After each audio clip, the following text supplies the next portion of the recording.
Hey guys, it's Ryan with Parts Doctor. Today we're going to be replacing the handle on this Samsung refrigerator. To do the job we need only one tool, either an Allen bit or Allen wrench.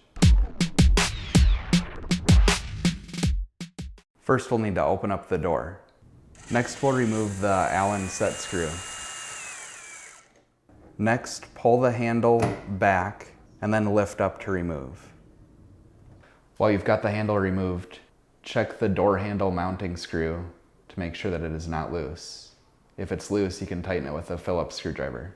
While you've got the handle off, you want to make sure that you look at these two pieces on the end of the handle and check those plastic pieces to make sure that there's nothing that's broken on the end caps of the handle.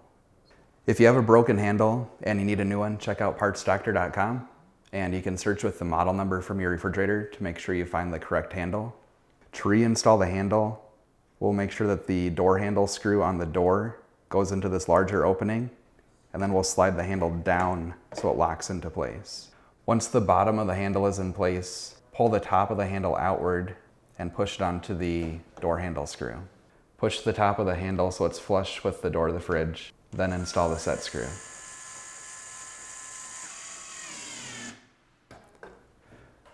Thanks for watching the video, guys, on how to replace the handle on your Samsung fridge. If you have any tips or tricks of your own, let us know in the comments below.